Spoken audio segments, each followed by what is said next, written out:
kenaikan Tuhan Yesus sebenarnya adalah sebuah peristiwa penting, tetapi tidak banyak yang memahaminya sehingga banyakkan gereja itu merayakannya sambil lalu saja. Beda dengan Natal dan Paskah. Dan saudara yang kasih Tuhan, padahal di dalam peristiwa kenaikan Tuhan Yesus itu ada satu pesan yang sangat penting, sangat menarik dalam kehidupan orang percaya di muka bumi ini, terutama kita yang hidup di hari-hari terakhir ini. Shalom jemaat Tuhan Yesus yang luar biasa. Beri tepuk tangan yang luar biasa buat Tuhan Yesus yang baik. Terima kasih, haleluya.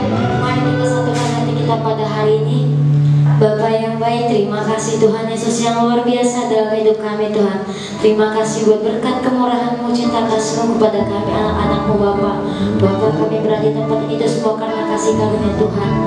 Terima kasih Bapa, kami akan masuk dalam hadirat-Mu lebih lagi di tempat ini Tuhan. Dan dimanapun kami berada Tuhan, Engkau menjamah setiap hati kami Tuhan. Kau yang mengurapi setiap hati kami Tuhan. Kau yang memuaskan setiap kerinduan hati kami Bapa yang baik. Dengan dari perjumpaan-Mu dengan yang luar biasa yang baik. Haleluya, haleluya, amin.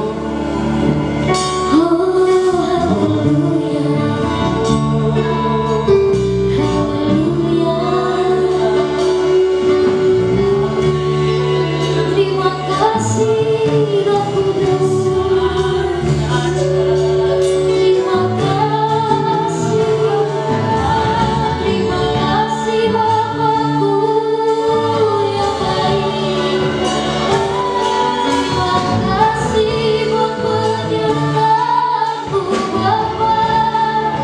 Haleluya, haleluya,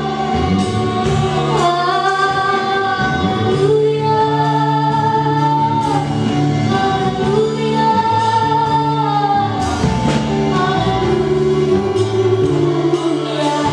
Terima kasih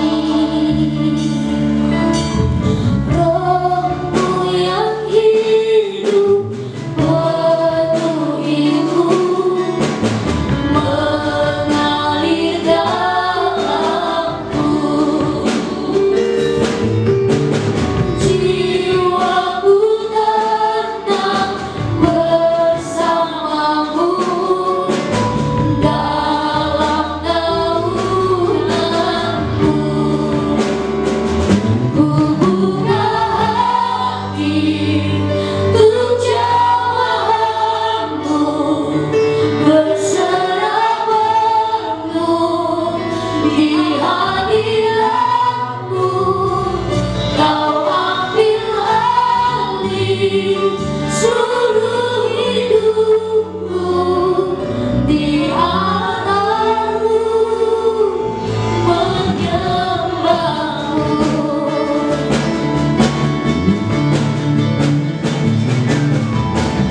Roh-Mu yang kudus, pulihkanku. Engkaulah damaiku.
luar biasa dalam hidup kami Bapa. Terima kasih buat penyertaan-Mu sampai pada detik ini Tuhan. Kami bisa ada di tempat ini semua karena cinta-Mu, karena kasih karunia-Mu Tuhan. Terima kasih buat nafas kehidupan yang beri pada kami Bapa. Terima kasih buat tubuh yang sehat Tuhan Yesus yang baik. Kau berkati kami dimanapun kami berada pada hari ini Tuhan Yesus yang baik. Kami percaya sekalipun Kau tak pernah meninggalkan kami Bapa yang baik. Terima kasih Bapa. Kami siap bersorak-sorai meninggikan nama-Mu Tuhan. Bila roh sukacita datang daripada-Mu Bapa yang baik. Terpujilah Engkau Allah yang luar biasa dalam hidup kami. Haleluya. Sampai kita siap bersorak untuk Tuhan. Sama-sama katakan amin. Haleluya. Beri tepuk tangan yang luar biasa buat Tuhan. Siap bersorak buat Tuhan. Amin. Haleluya.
masuk dalam hadirat Tuhan lebih lagi di tempat ini.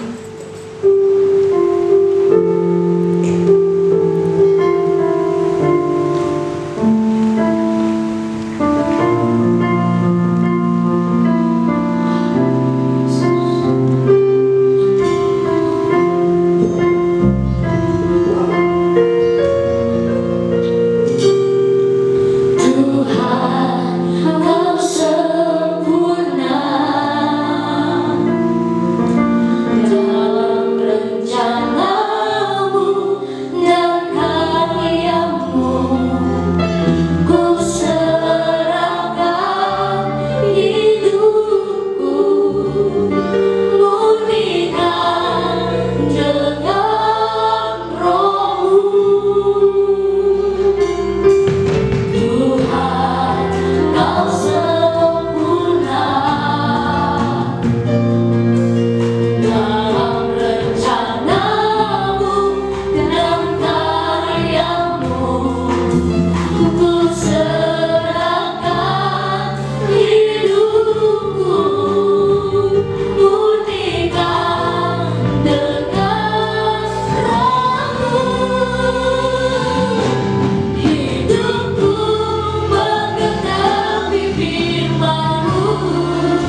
kasih Tuhan buat anugerah-Mu, buat pribadi-Mu yang luar biasa.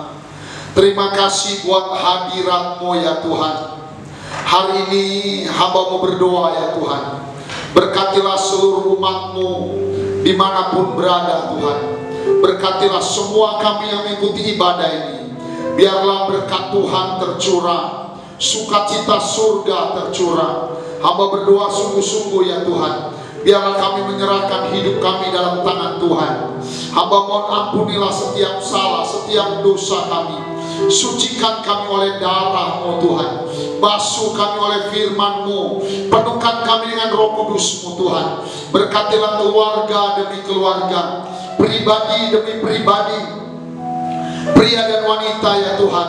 Engkau tolong yang susah ya Tuhan, yang sakit Engkau sembuhkan, yang belum menerima Yesus biarlah dia percaya dan menerima Yesus. Tuhan Kau berkati dengan luar biasa. Bapa, kami mau makan minum dari firman-Mu. Firman-Mu itu benar-benar makanan buat kami. Firman itu pelita dan terang bagi setiap jalan dan kaki kami. Terima kasih Tuhan, kami mau dapatkan pengajaran Pentakosta ketiga. Tuhan, kami juga akan memberikan persembahan kepada Tuhan. Kami mau beri yang terbaik kepada Tuhan. Kami mau beri dengan penuh ucapan syukur Tuhan. Terima kasih Tuhan. Dalam nama Yesus kami telah berdoa. Haleluya. Semua yang diberkati sama-sama katakan amin. Salam. Saya ucapkan selamat hari Minggu. Selamat kita menikmati Tuhan dan menikmati ibadah ini. Percayalah, berkat Tuhan, pertolongan Tuhan menyertai kita. Saudara, mari kita siapkan persembahan kita yang pertama. Kita beri yang terbaik kepada Tuhan, ucapan syukur. Juga persembahan G2000 kita berikan untuk Tuhan. Sebelum mendengar firman Tuhan yang akan disampaikan oleh Bapak Gembala kita, Kepala Rayon kita, Bapak Pendeta Andres, kita akan mendengarkan pengajaran tentang Pentakosta yang ketiga. Biarlah semuanya menjadi berkat buat kita. Mari kita angkat persembahan kita masing-masing. Kita ucapkan deklarasi persembahan kita. Iya, oleh darah Yesus aku telah ditebus dari maut kepada hidup. Hidupku dan hartaku bukan milikku lagi, tetapi milik penebusku. Hari ini aku akan memuliakan Tuhan dengan hartaku yang terbaik. Dan aku percaya sesuai firman-Nya, Amsal 3 ayat 9 sampai 10, lumbung-lumbungku akan isi penuh melimpah di dalam nama Tuhan Yesus. Amin. Kita akan pujian, kita berikan persembahan yang pertama.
Shalom.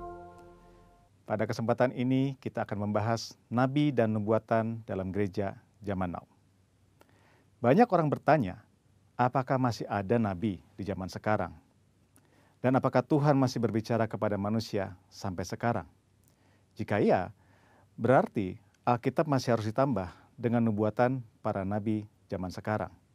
Karena Alkitab perkataan Tuhan. Apakah benar begitu?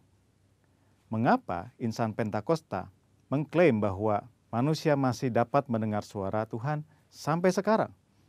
Bahkan mendorong orang percaya untuk mengusahakan agar dapat memiliki karunia bernubuat. Apakah ini Alkitabiah? Mari kita melihat apa yang Alkitab katakan mengenai hal ini. Di dalam Perjanjian Lama, Tuhan mengangkat para nabi sebagai saluran untuk menyampaikan pesan-pesannya kepada umat Allah. Mendengar apa yang disampaikan para nabi sama artinya dengan mendengar perkataan Allah sendiri. Bahkan nubuat para nabi memiliki otoritas untuk dicatat dan menjadi bagian dari Alkitab. Sementara itu, dalam Perjanjian Baru, Tuhan menunjuk para rasul sebagai saluran untuk menyampaikan pesan Tuhan. Dan seperti nabi-nabi dalam Perjanjian Lama, apa yang mereka sampaikan memiliki otoritas untuk dicatat dan menjadi bagian dari Alkitab. Rasul Petrus menulis supaya kamu mengingat akan perkataan yang dahulu telah diucapkan oleh nabi-nabi kudus, dan mengingat akan perintah Tuhan dan juru selamat yang telah disampaikan oleh rasul-rasul kepadamu. Dari sini kita dapat menarik kesimpulan, para rasul dalam gereja mula-mula setara dengan para nabi dalam Perjanjian Lama. Apa yang mereka sampaikan melalui inspirasi Roh Kudus memiliki otoritas sebagai firman Tuhan. Namun, selain para rasul, Alkitab Perjanjian Baru mencatat bahwa di dalam gereja juga ada orang-orang yang memiliki karunia sebagai nabi. Di dalam 1 Korintus 12 ayat yang ke-28, Paulus menulis, ada orang-orang yang Tuhan tetapkan. Pertama, sebagai rasul. Kedua, sebagai nabi. Ketiga, sebagai pengajar. Dan selanjutnya, mereka yang mendapat karunia, mujizat, menyembuhkan, melayani, memimpin, dan untuk berkata-kata dalam bahasa roh. Mengapa Rasul Paulus menulis ada yang pertama, kedua, dan yang ketiga? Karena dalam pemikiran Paulus ada karunia yang lebih tinggi manfaatnya daripada yang lain. Dalam ayat 31, Paulus menulis, jadi usahakanlah untuk memperoleh karunia-karunia yang paling utama. Karunia manakah yang paling utama? Dalam pasal 14 ayat yang kelima, Paulus menulis, sebab orang yang bernubuat lebih berharga daripada orang yang berkata-kata dengan bahasa roh. Bukan berarti berbahasa roh tidak berharga. Karena Paulus sendiri berkata, aku mengucap syukur kepada Allah bahwa aku berkata-kata dengan bahasa roh lebih daripada kamu semua. Tetapi dalam hal membangun kepentingan jemaat, bernubuat lebih bermanfaat. Jadi, rasul adalah yang paling utama. Karena para rasul lah yang menanam dan membangun gereja. Mereka yang meletakkan dasar pengajaran dan perkataan mereka memiliki otoritas sebagai firman Tuhan. Setelah itu baru nabi, pengajar, dan karunia-karunia lainnya. Karunia bernubuat yang dimiliki para nabi dalam gereja zaman now tidak memiliki otoritas yang setara dengan para rasul. Hal ini terlihat ketika dengan tegas Paulus berkata bahwa para nabi harus tunduk kepada dia sebagai rasul yang memiliki otoritas menyampaikan perintah Tuhan. Jika ditarik dalam konteks zaman sekarang, para rasul murid-murid Yesus sudah tidak ada. Tetapi sekarang kita memiliki Alkitab yang sudah lengkap lewat tulisan para rasul. Oleh karena itu, nubuatan dari para nabi zaman now harus tunduk kepada otoritas Alkitab. Paulus berpesan kepada jemaat di Tesalonika untuk menguji nubuat-nubuat dari para nabi dalam gereja. Janganlah padamkan roh dan janganlah anggap rendah nubuat-nubuat. Ujilah segala sesuatu dan peganglah yang baik. Kata menguji atau menanggapi memiliki pengertian seperti orang yang memilah-milah, membedakan atau menilai. Standar apa yang digunakan? Firman Tuhan. Lalu, jika nubuatan seorang nabi tidak lolos uji, apa konsekuensinya? Dalam Perjanjian Lama, nubuatan para nabi memiliki otoritas setara dengan perkataan Tuhan sendiri. Jadi, jika ada nabi yang memberikan nubuatan palsu, akan mendapatkan konsekuensi yang berat. Namun, hal ini sama sekali tidak terlihat dalam petunjuk Paulus mengenai pelaksanaan nubuatan. Mengapa? Hal ini jelas karena bagi Paulus, nubuatan para nabi zaman now tidak memiliki otoritas yang sama dengan nubuatan nabi dalam perjanjian lama. Nubuatan nabi perjanjian baru sangat berharga, namun terbatas. Nubuatan nabi-nabi perjanjian baru tidak setara dengan firman Tuhan. Oleh karena itu harus selalu diuji oleh seluruh jemaat, terutama para pemimpin gereja. Namun jika nubuatan nabi-nabi perjanjian baru tidak sempurna, lalu buat apa bernubuat? Paulus dengan jelas mengajarkan, kejarlah kasih itu dan usahakanlah dirimu memperoleh karunia-karunia roh, terutama karunia untuk bernubuat. Kenyataan bahwa nubuatan yang disampaikan oleh para nabi perjanjian baru sifatnya tidak sempurna, tidak lengkap, tidak memiliki otoritas yang sama dengan Alkitab, tidak membuat orang percaya berhenti untuk mengusahakan memperoleh karunia-karunia bernubuat. Orang percaya harus mengusahakan untuk memperoleh karunia-karunia roh, terutama bernubuat, karena itu adalah perintah Allah. Tuhan bisa memakai saudara untuk menjadi berkat kepada umat Tuhan dengan menyampaikan apa yang Roh Kudus nyatakan kepada saudara. Tuhan Yesus memberkati. Maranatha.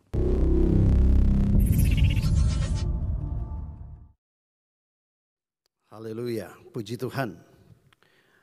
Saudara, shalom, selamat hari Minggu, salam sehat, tetap semangat. Puji Tuhan.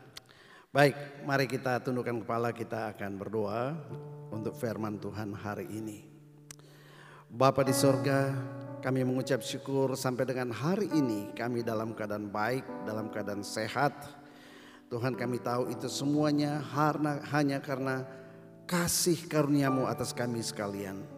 Dan hari ini Tuhan, dimanapun kami berada, di rumah kami masing-masing, kami sedang mengikuti ibadah minggu. Tuhan, kami percaya di mana 2-3 orang berkumpul di dalam nama-Mu, Engkau hadir. Maka Engkau hadir di ruangan ini, Engkau juga hadir di rumah-rumah Tuhan. Dan kehadiran-Mu tentu akan membawa berkat yang luar biasa buat kami. Sebab itu kami buka hati kami buka pikiran kami Tuhan. Biarlah Tuhan Yesus Engkau berbicara lewat firman-Mu. Kuatkan yang lemah Tuhan, berikan pengharapan bagi yang putus pengharapan, sembuhkan yang sakit. Sebab firman-Mu berkata, Engkau berfirman dan sembuhlah penyakit kami. Terima kasih Tuhan Yesus, dan urapi hamba-Mu, urapi juga firman-Mu. Dan biarlah hamba-Mu dapat menyampaikan kebenaran firman-Mu Tuhan dengan sederhana. Dan Tuhan tolong berikan kami roh hikmat dan pengertian untuk kami bisa menangkap apa yang Tuhan mau sampaikan hari ini. Di dalam nama Tuhan Yesus, haleluya, haleluya, amin, amin. Nah saudara yang kasih Tuhan, tidak terasa sudah sekitar 30-an hari sejak hari kebangkitan Tuhan Yesus. Dan tanggal 21 nanti kita akan merayakan ibadah kenaikan Tuhan Yesus ke sorga. Dan saudara, nanti di ibadah tanggal 21 itu yang akan menyampaikan firman kepada kita itu langsung dari gembala pembina kita, dari Pendeta Dr. Insinyur Niko Nyotor Harjo. Dan saya percaya akan ada pesan yang luar biasa, yang sangat penting dan sangat aktual untuk kita hari-hari ini. Itu sebabnya di hari Minggu ini saya ingin sampaikan sesuatu yang menyangkut tentang kenaikan Tuhan Yesus. Nah saudara, kenapa ini menjadi penting sekali? Karena kenaikan Tuhan Yesus sebenarnya adalah sebuah peristiwa penting, tetapi tidak banyak yang memahaminya, sehingga banyakkan gereja itu merayakannya sambil lalu saja. Beda dengan Natal dan Paskah. Dan saudara yang kasih Tuhan, padahal di dalam peristiwa kenaikan Tuhan Yesus itu ada satu pesan yang sangat penting, sangat menarik dalam kehidupan orang percaya di muka bumi ini, terutama kita yang hidup di hari-hari terakhir ini. Nah saudara, sebab itu mari saya mau ajak kita membaca sekarang dari Lukas pasal 24. Lukas pasal 24 ayat 50 sampai dengan 53, demikian firman Tuhan. Lukas 24 ayat 50 sampai 53. Lalu Yesus membawa mereka keluar kota sampai dekat Betania. Di situ ia mengangkat tangannya dan memberkati mereka. Dan ketika ia sedang memberkati mereka, ia berpisah dari mereka dan terangkat ke sorga. Mereka sujud menyembah kepadanya, lalu mereka pulang ke Yerusalem dengan sangat sukacita. Bukan dengan sukacita, dengan sangat sukacita. Nah, saudara yang kasih Tuhan, mari saya mau ajak kita merenungkan peristiwa ini. Dan saya berdoa supaya Anda bisa menangkap sesuatu pesan penting itu. Saudara, kenaikan Kristus ke surga itu berbicara tentang momentum perpisahan antara Yesus dengan murid-muridnya. Dan saudara yang kasih Tuhan, kita tahu bahwa setiap kali perpisahan itu adalah sebuah momen di mana tidak seorang pun menginginkannya. Dan biasanya diwarnai dengan kesedihan dan air mata kalau kita mau berpisah dengan orang yang kita kasihi. Saudara, tidak ada yang lebih menyedihkan daripada ketika perpisahan itu terjadi. Ada orang yang pergi meninggalkan kita sementara kita sangat mengharapkan dia ada di sisi kita. Kecuali kalau orang itu menyebalkan. Nah, kalau orang yang menyebalkan, kita kepingin dia cepat-cepat terpisah dari kita. Tetapi Yesus itu adalah orang yang menjadi andalan, adalah orang yang menjadi guru panutan yang sangat didambakan oleh murid-muridnya. Makanya kita perlu bertanya, kok kenapa begitu terjadi perpisahan? Itu mereka justru bersuka cita, padahal sebelumnya 40 hari sebelumnya, bahkan sebelum Yesus disalibkan, dia sudah berulang kali menyampaikan bahwa akan datang saatnya dia akan pergi meninggalkan murid-muridnya. Dan saudara masih ingat, setiap kali Tuhan Yesus ngomong seperti itu, semua murid itu bersedih hati. Tapi hari itu justru ketika perpisahan itu menjadi kenyataan, oh mereka bersuka cita. Saya percaya itu bukan karena mereka sebel sama Tuhan Yesus, tapi karena ada sesuatu pesan khusus yang mereka tangkap dari peristiwa perpisahan itu. Nah, saya mau ajak kita melihat apa yang terjadi selama 40 hari sejak Yesus bangkit sampai kenaikannya. Nah, Dr. Lukas, penulis kitab Kisah Para Rasul, itu mencatat bahwa dalam Kisah Rasul pasal 1 ayat yang ketiga, di sana disebutkan Yesus melakukan itu, mengunjungi murid-muridnya berulang-ulang kali dalam waktu yang berbeda dan di tempat yang berbeda. Itu tujuannya cuma dua. Apa itu? Yang pertama, untuk membuktikan bahwa dia benar-benar hidup. Dia benar-benar sudah bangkit. Dibutuhkan 40 hari, dia kunjungin terus supaya murid-murid itu yakin bahwa Yesus benar-benar bangkit dan hidup. Dan yang kedua, dia mengunjungi murid-muridnya, dan setiap kunjungan itu dia mengajar mereka. Nah, saya percaya ini merupakan satu pelajaran tambahan, perkuliahan terakhir, perkuliahan tambahan bagi murid-muridnya, karena Yesus berulang-ulang mengajarkan lebih dalam lagi tentang kerajaan Allah itu seperti apa. Wow. Nah, tapi menariknya begini. Dulu Yesus itu mengajar mereka sambil jalan sama-sama, tinggal sama-sama. Kali ini enggak. Apa yang terjadi? Tuhan itu muncul di tengah-tengah muridnya tiba-tiba. Dia muncul tiba-tiba, kemudian dia mengajar, lalu menghilang. Muncul, mengajar, dan menghilang. Dia tidak pernah tinggal bersama-sama dengan mereka. Saya merenungkan kenapa Tuhan lakukan ini. Kenapa dia tidak tinggal bersama-sama dengan mereka 40 hari itu. Tetapi saudara, saya mendapatkan pengertian begini. Saudara, saya percaya tujuan Yesus adalah untuk mengajar murid-muridnya tetap percaya sekalipun mereka tidak melihat dia. Nah, ini penting. Belajar selama ini, mereka itu selama 3 tahun mereka melihat mujizat, mereka mendengar Yesus bicara tatap muka, ngomong berhadapan muka, sehingga mereka punya iman. Tetapi ternyata iman sebelum kematian Yesus adalah iman karena melihat. Itu sebabnya Tuhan sekarang sedang mengajar mereka 3 hal. Yang pertama, supaya iman mereka diletakkan atas dasar percaya, bukan karena melihat. Dia muncul, dia ngajar, dia menghilang. Orang bingung, yang datang itu tadi apa? Siapa? Ketika mereka masih bertanya-tanya, beberapa hari kemudian dia muncul lagi mengajar, dan akhirnya itu membuat mereka tetap percaya bahwa Yesus itu benar-benar bangkit dan benar-benar hidup. Dan yang ketiga, dengan Yesus melakukan seperti itu, melatih murid-muridnya untuk percaya bahwa Yesus selalu available anytime buat murid-muridnya. Dia selalu ada di mana-mana sekalipun tidak bisa dilihat, dan dia selalu bisa muncul kapan saja dibutuhkan oleh murid-muridnya. Nah, ini iman yang Tuhan mau kita juga miliki di akhir zaman ini. Yaitu, maukah kita percaya atas dasar firman Tuhan? Percaya yang pertama adalah Yesus benar-benar bangkit dan bahwa dia benar-benar hidup, dan bahwa dia sekarang ada di sebelah kanan Allah Bapa, tetapi dia juga adalah Immanuel yang menyertai kita kapan saja dimanapun kita memanggil namanya. Nah saudara, pesan ini sudah Tuhan sampaikan pada waktu kenaikannya, bahwa dia benar-benar hidup, dia available buat saudara dan saya. Kemudian mari kita lihat apa yang terjadi setelah 40 hari itu. Jadi 40 hari dia bangun iman karena percaya, bukan karena melihat. Setelah 40 hari, nah sekarang mari kita lihat peristiwa proses kenaikannya. Setelah 40 hari, lalu Alkitab berkata Yesus membawa mereka naik kembali ke atas puncak Bukit Zaitun.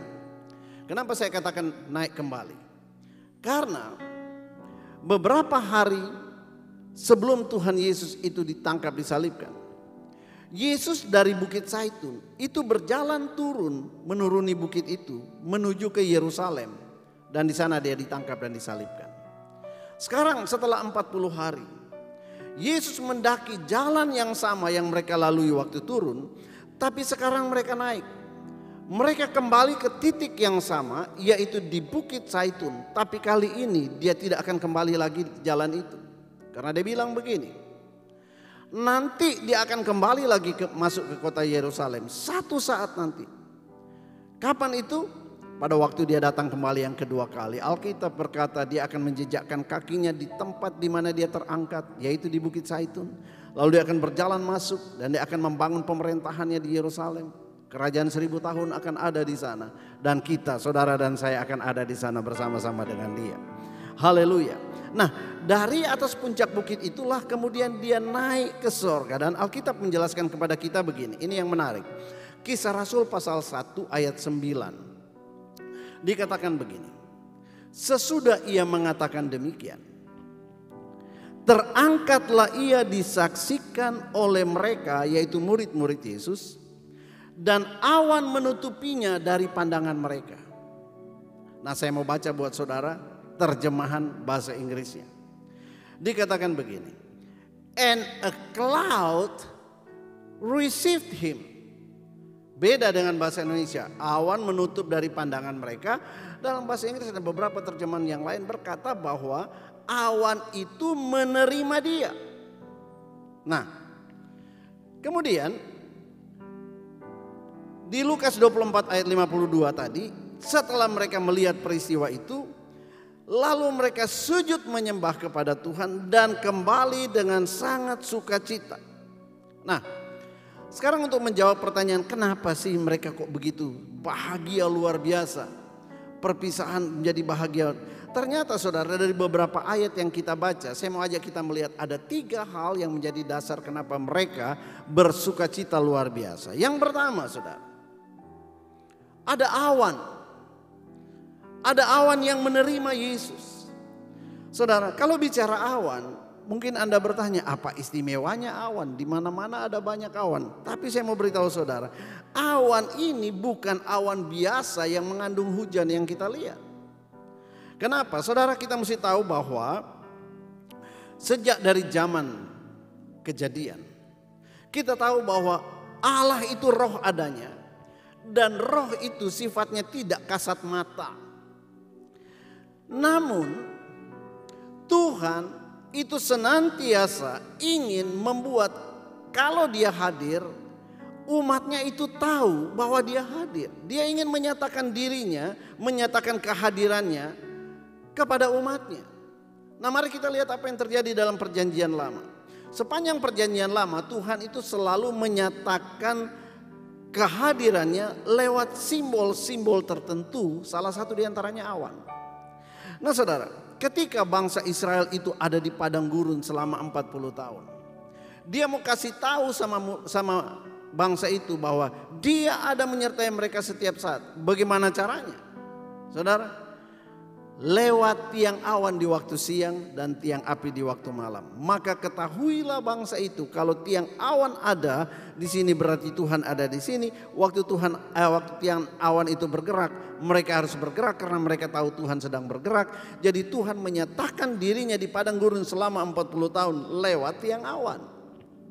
Nah, mari kita lihat juga pada waktu Salomo mentabiskan bait Allah. Apa yang terjadi? Untuk Tuhan menyatakan bahwa dia ada di bait Allah itu, Alkitab berkata ada awan yang memenuhi, melingkupi bait suci itu. Waktu melihat ini, semua orang Israel pada waktu itu tahulah mereka bahwa sekarang Allah turun di bangunan bait Allah yang baru mereka bangun, lalu mereka sujud menyembah. Kenapa? Karena mereka lihat awan.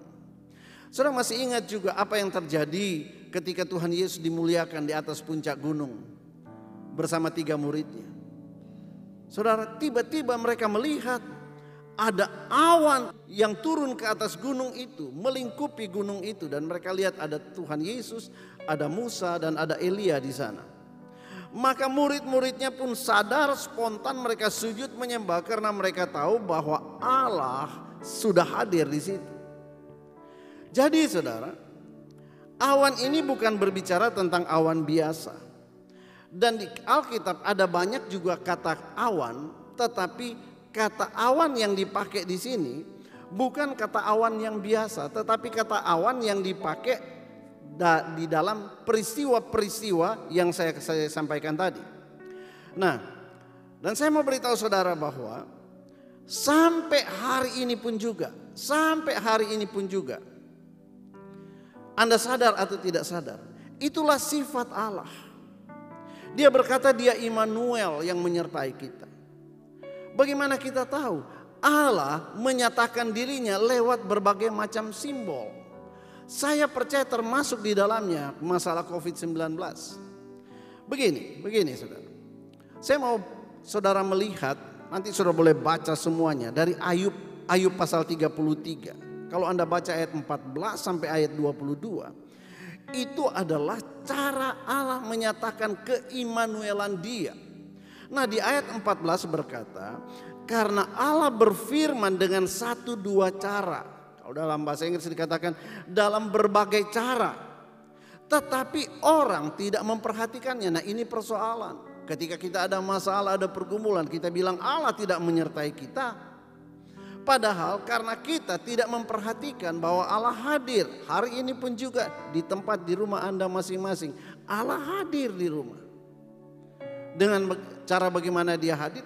Dengan berbagai macam manifestasi. Nah, kalau kita lihat ayat 15 ya, dikatakan begini, lewat mimpi, lewat penglihatan, lewat tidur nyenyak. Bayangkan waktu kita tidur nyenyak pun sebenarnya tidur nyenyak kita itu manifestasi dari Tuhan ada di sana. Kenapa? Kalau Tuhan tidak kasih tidur nyenyak, Anda tidak bisa tidur tuh. Nah saudara, kemudian belum lagi dengan teguran-teguran. Nah ayat 19 ini menarik, dengan penderitaan. Jadi penderitaan pun juga Tuhan menyatakan dirinya lewat penderitaan kita. Kenapa saudara? Dia izinkan ada penderitaan, Dia izinkan juga Ayub menderita karena Tuhan mau berbicara. Nah saudara, ketika Tuhan berbicara dalam cara yang lain dan kita tidak memperhatikannya, maka saudara yang kasih Tuhan, jangan tunggu sampai Tuhan bicara dengan cara yang tidak kita sukai. Nah itu sebabnya saudara, saya mau kembali kepada kenaikan Tuhan Yesus. Bicara tadi tentang awan.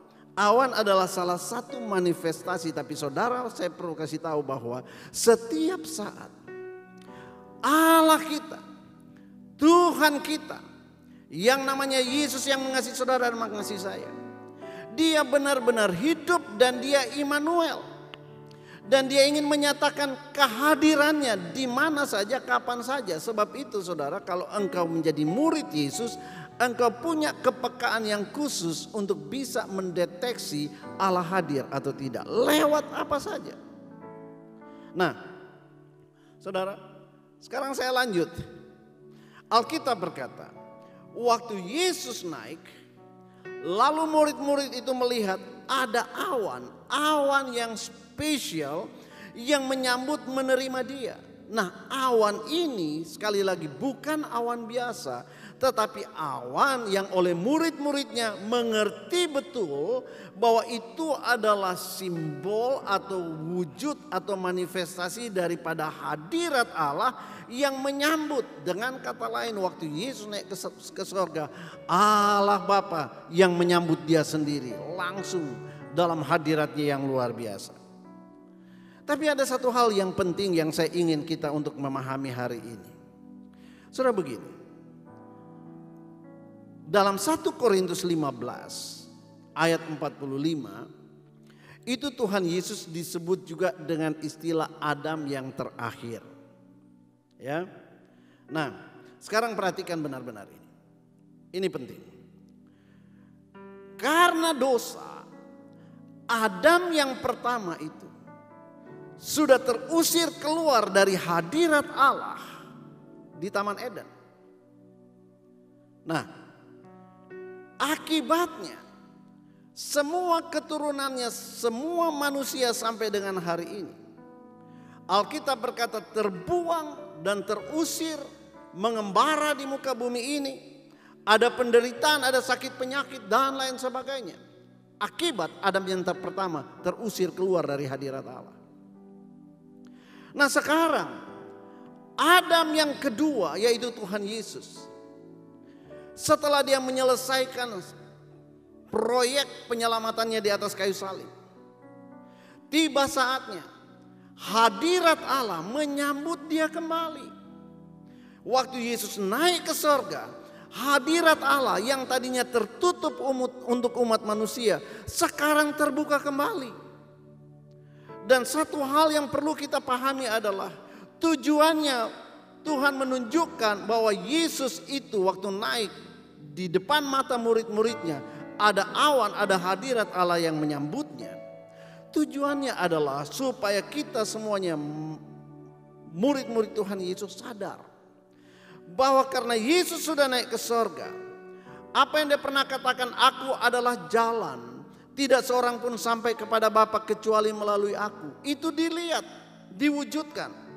Sekarang hadirat Allah yang tadinya sudah tertutup jadi terbuka kembali, sehingga kita yang percaya kepadanya, umat tebusan Tuhan yang percaya kepadanya, beroleh jalan terbuka, jalan masuk untuk kembali ke dalam hadirat Bapa dan mengalami berkat-berkat yang ada di Taman Eden.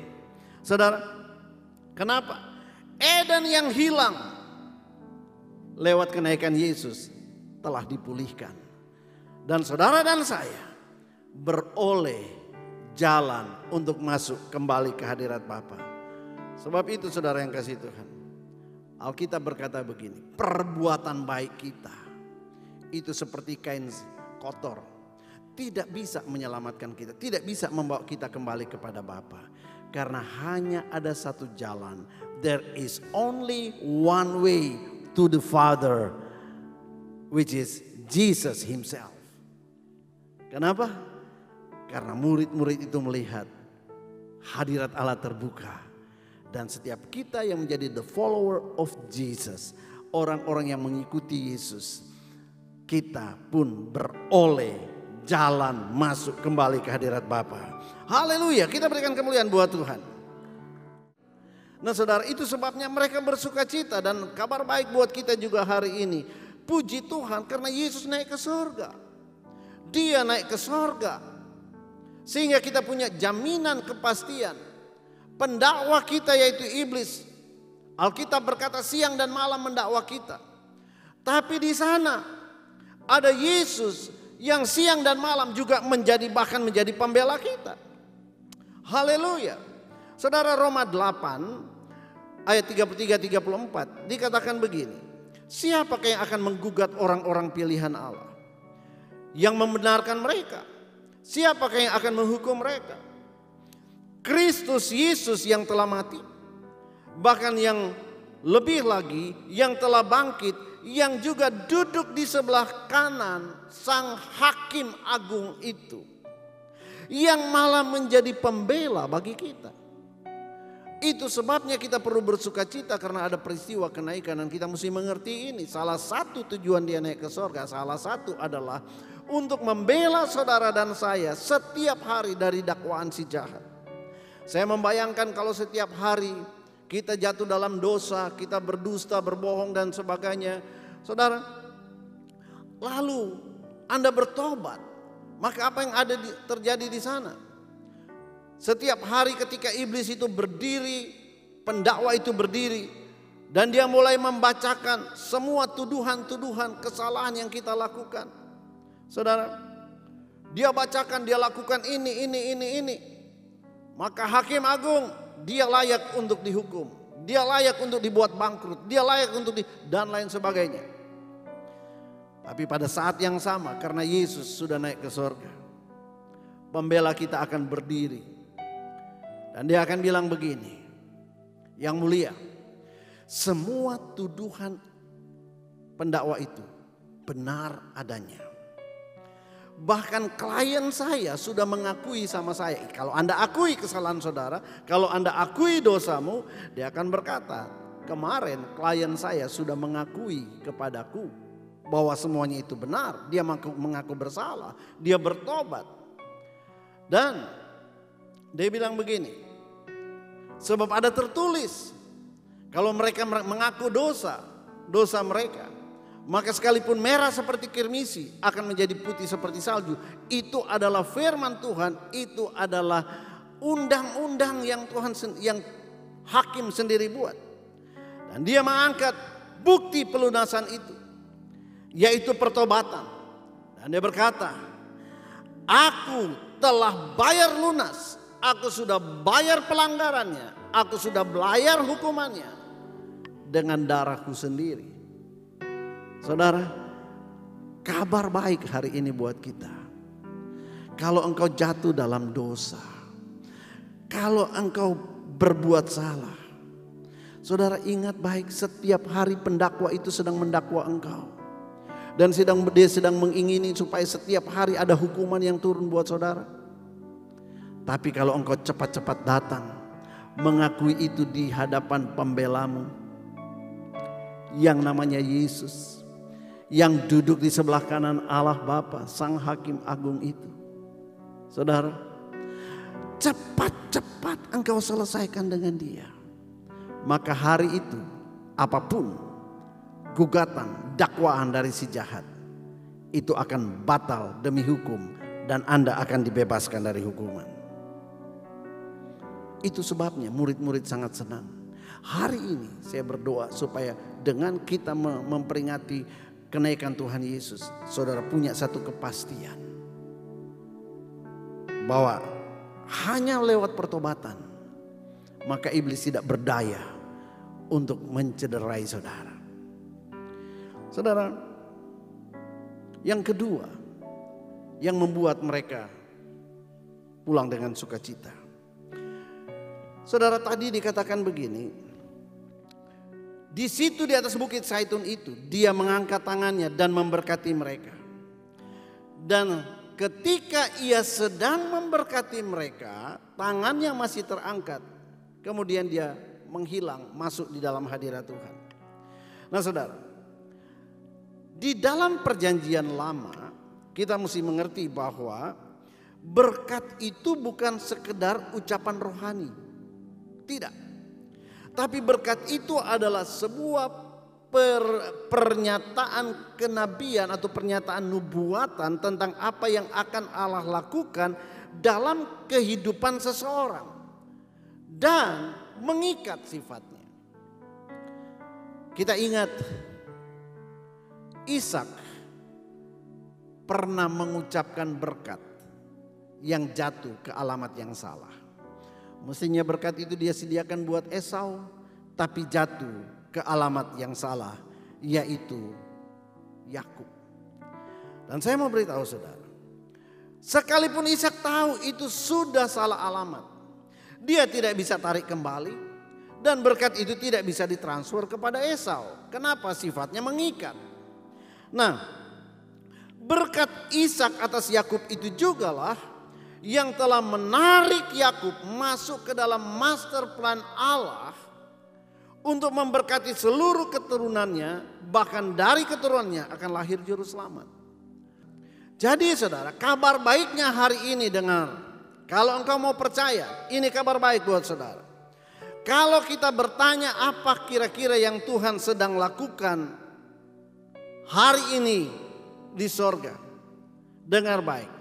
Jawabannya adalah, kalau engkau jadi murid Yesus, kalau engkau adalah murid Yesus, maka tangannya masih terangkat di sana dan masih sedang diarahkan kepadamu, tangan yang akan melepaskan berkat, tangan yang senantiasa memberkati dan melindungi engkau, itu sedang terangkat sampai dengan hari ini dimanapun engkau berada, di rumah-rumah, dari sorga. Saya mau beritahu saudara, dari hadirat Bapa dia terus memberkati saudara.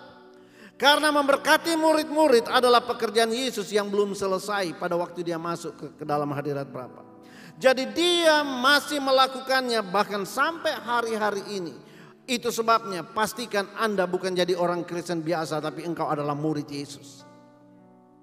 Saudara, jadi kenaikan berbicara kepada kita tentang karya Kristus yang sudah selesai dan karya yang masih berkelanjutan. Saudara, apa yang sudah selesai?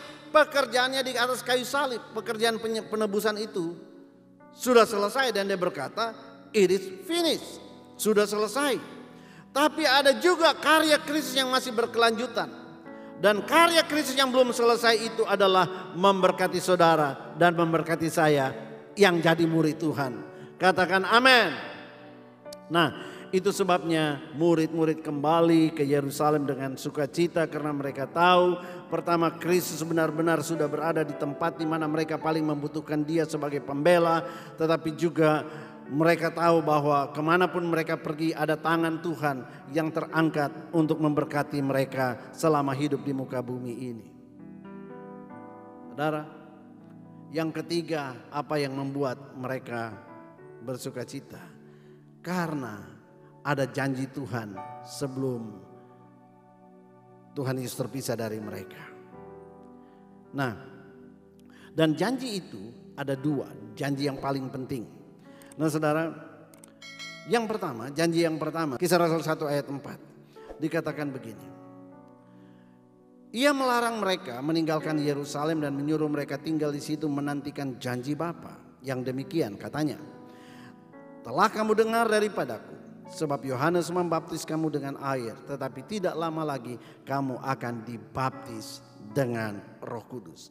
Dia menjanjikan tentang Roh Kudus, tentang baptisan Roh Kudus. Dan itu sebabnya saya mau beritahu saudara, saya bersyukur saya ada di gereja aliran Pantekosta. Saya tidak menyinggung aliran yang lain, tapi aliran Pantekosta itu kami sangat mempercayai dan kami sangat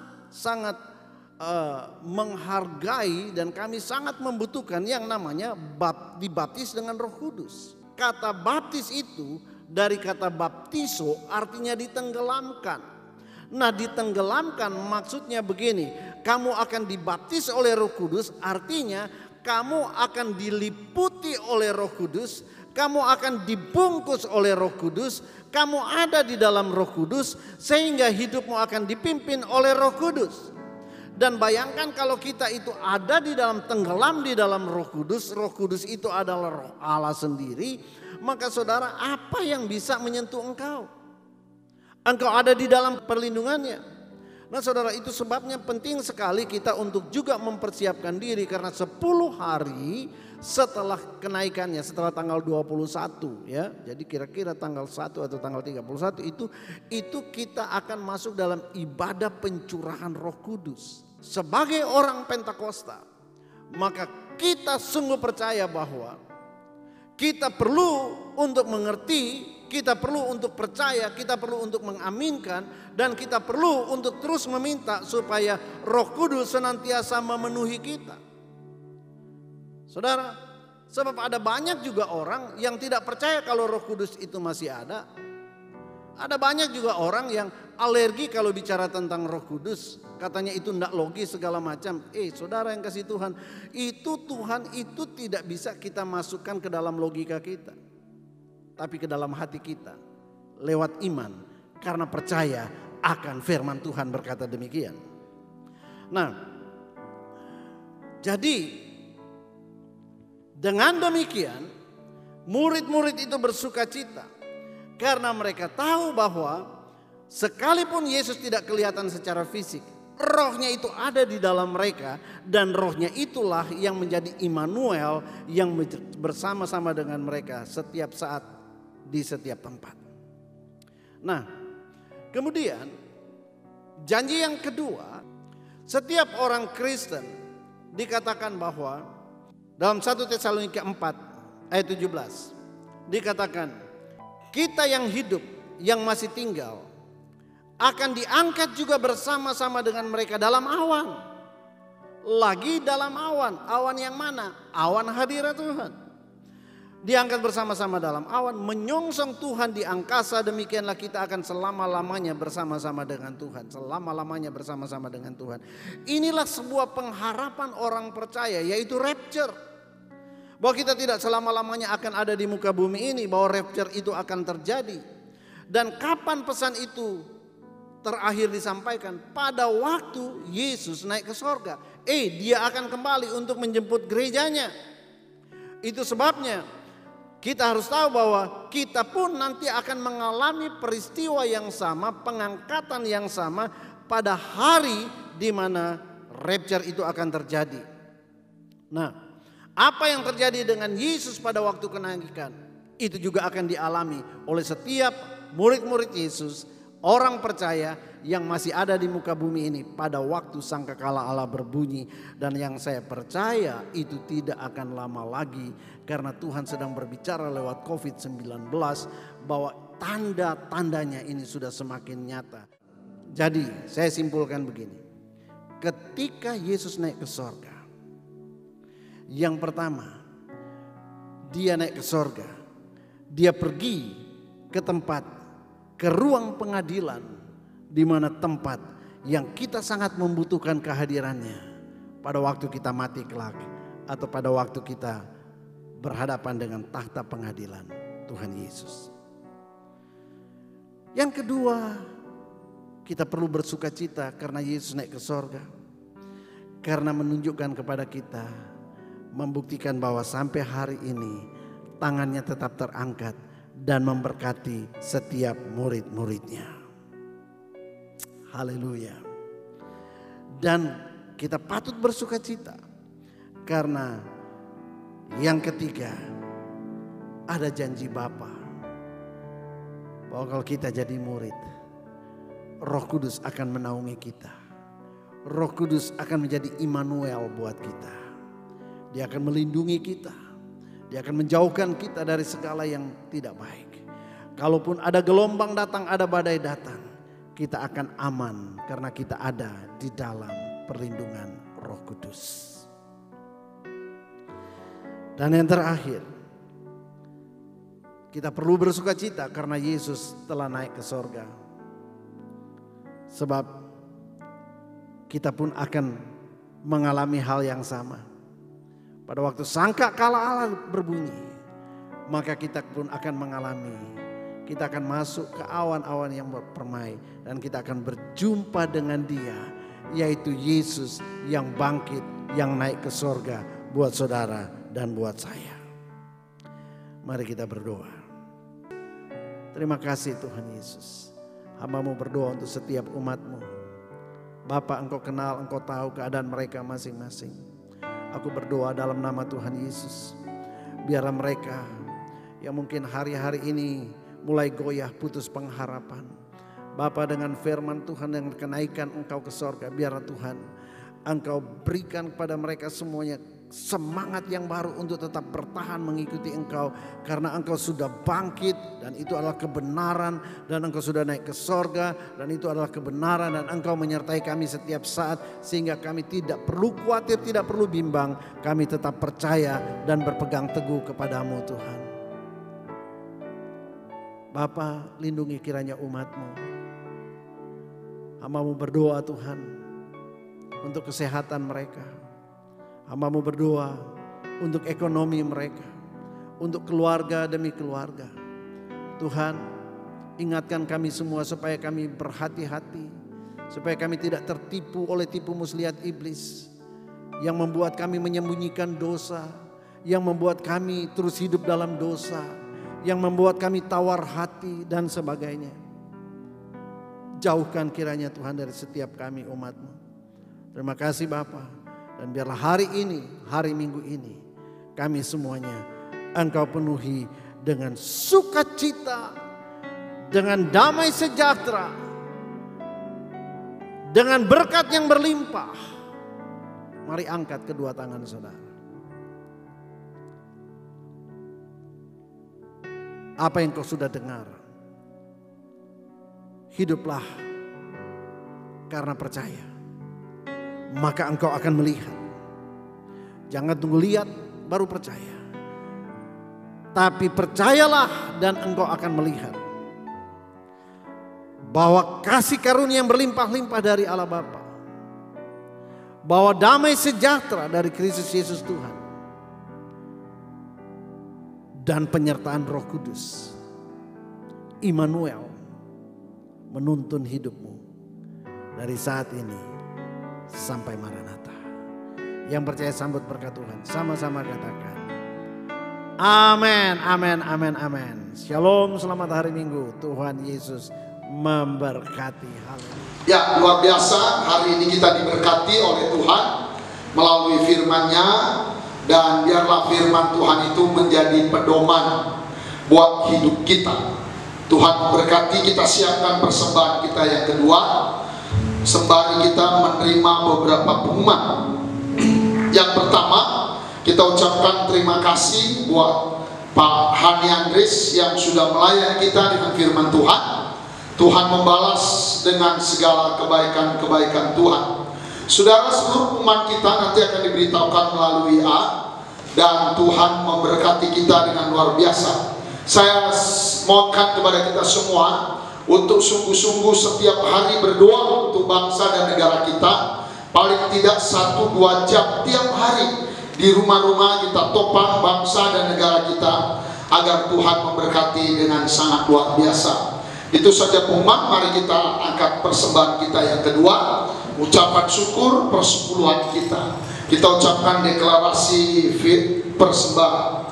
Ya, oleh darah Yesus aku telah ditebus dari maut kepada hidup. Hidupku dan hartaku bukan milikku lagi, tetapi milik penebusku. Hari ini aku akan memuliakan Tuhan dengan hartaku yang terbaik. Dan aku percaya sesuai firman-Nya. Amsal 3 ayat 9-10. Lubung-lubungku akan isi penuh melimpah di dalam nama Tuhan Yesus. Amin. Mari kita angkat pujian. Allah itu baik. Kita bawa persembahan kita dan saya undang kita berdiri sama-sama.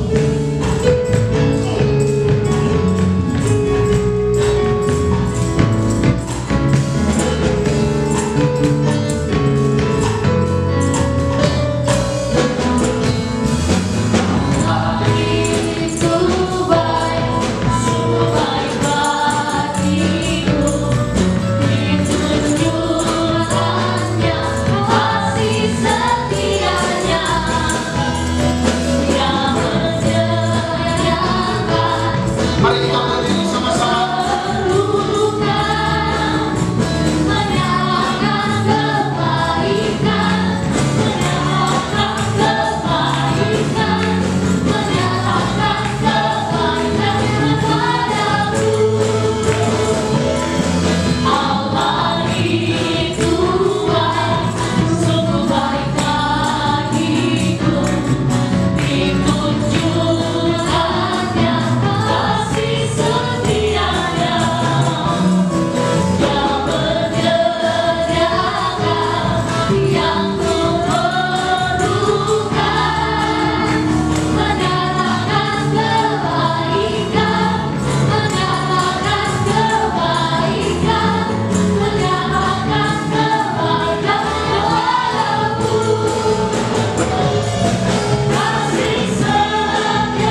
Tuhan, buat ibadah yang Kau sertai, di mana Engkau hadir di tengah-tengah ibadah kami Tuhan. Terima kasih buat kebenaran firman-Mu Tuhan, yang menguatkan iman kami Bapa di surga, yang memberikan kepada kami Tuhan Yesus Tuhan pengharapan, yang memberikan kepada kami Tuhan Yesus Tuhan kekuatan iman. Terima kasih Bapa di surga, terpujilah nama-Mu Tuhan. Berkati seluruh jemaat-Mu Bapa yang baik. Mari Kau berkati, Kau melawat kami Bapa di surga. Engkau melawat seluruhnya Tuhan, rumah tangga jemaat-Mu, keluarga Tuhan. Engkau berkati Tuhan usaha, pekerjaan Tuhan. Engkau berkati perkuliahan Tuhan. Engkau berkati sekolah Tuhan anak-anak kami Bapa yang baik. Biarlah Tuhan Yesus Kristus Tuhan yang menyertai Bapa di surga. Engkau berikan kepada kami Tuhan hikmat-Mu Bapa yang baik, untuk Tuhan menjalankan Bapa di surga usaha kami, mencari nafkah Bapa di surga Tuhan di masa pandemi corona ini Tuhan. Mari Kau Bapa di surga yang menyertai kami Bapa yang baik. Cukupkanlah seluruh kebutuhan kami, apapun yang menjadi Tuhan keperluan kami. Engkau Tuhan yang mencukupkan dengan cara Tuhan. Terima kasih Bapa yang baik. Kami juga berdoa Bapa di surga, mari Kau berkati Tuhan pemerintah kami Tuhan, Bapak Presiden kami Tuhan, dan seluruh menteri-menteri Bapa di surga yang sedang Tuhan Yesus Tuhan untuk mengatasi pandemi corona ini Bapa di surga, di Indonesia Bapa yang baik, di bangsa kami Bapa yang baik. Berikan mereka kekuatan, berikan mereka Tuhan pemeliharaan Tuhan, berikan mereka hikmat Bapa di surga, berikan mereka Tuhan Yesus Tuhan penjagaan-Mu.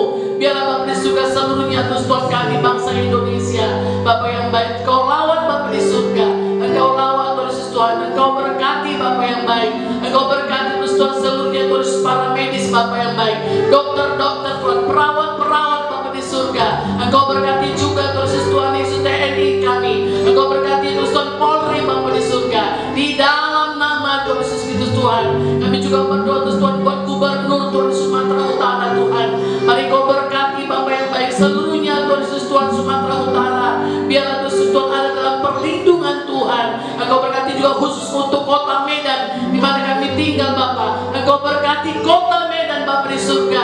Biarlah Kau melawat kota Medan Bapa yang baik, dan seluruh penduduk kota Medan Bapa di surga disembuhkan, dipulihkan Tuhan, dan dipelihara oleh Tuhan. Terima kasih Bapa yang baik, terima kasih. Terpujilah nama-Mu Tuhan. Sepanjang minggu Bapa di surga pelayanan kami serahkan ke dalam tangan Bapa di surga. Berkati ibadah-ibadah keluarga kami, berkati Tuhan Yesus Tuhan MC kami Tuhan, berkati Tuhan ibadah kenaikan Tuhan Yesus ke sorga Bapa di surga. Biarlah Tuhan Yesus Kau berkati kami semua hamba-hamba-Mu, pelayan-pelayan Bapa di surga Tuhan, untuk mempersiapkan diri kami Bapa yang baik. Terima kasih Bapa di surga, terpujilah nama-Mu Tuhan. Salam Yerusalem, diberkatilah puri-puri-Mu, diberkatilah adonan-Mu. Biarlah berkat Yerusalem Bapa di surga mengaliri seluruhnya jemaat-Mu GPI Bethlehem Bapa yang baik. Mulai hari ini, besok, sampai selama-lamanya Tuhan. Sebelum kami pulang Bapa di surga, kami akan menerima berkatnya daripada Tuhan. Mari tadahkan kedua tangan-Mu, arahkanlah hati-Mu kepada Tuhan. Hari ini dengan iman, terimalah berkat dari Allah Bapa, berkat kasih sayang dan anugerah dari Tuhan Yesus Kristus, berkat persekutuan dan pengurapan dari Allah Roh Kudus, pasti memberkati iman-Mu dan keluarga, memberkati sekolah-Mu dan perkuliahan, memberkati seluruh pekerjaan dan usaha. Dijadikannya Kau kepala, disembuhkannya Kau dari segala penyakit, ditambahkannya jiwa-jiwa bagimu, dipenuhi seluruh lubuk-lubuk-Mu dengan melimpah-limpah mulai hari ini, besok, sampai selama-lamanya. Di dalam nama berkat Tuhan Yesus Kristus kami memohon.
saudara-saudara sekalian yang ada di rumah, dari tempat ini saya ucapkan terima kasih. Sama-sama mari kita doakan, kita kerjakan, kita dukung pelayanan online gereja kita via channel YouTube Bethlehem Tabga. Saya sampaikan terima kasih buat rekan-rekan yang telah mensubscribe. Tuhan memberkati dengan luar biasa. Yang belum, mari subscribe-lah channel ini dengan penuh sukacita. Kemudian ajak satu keluarga, satu kampung, semua mensubscribe-nya. Tuhan Yesus memberkati. Haleluya.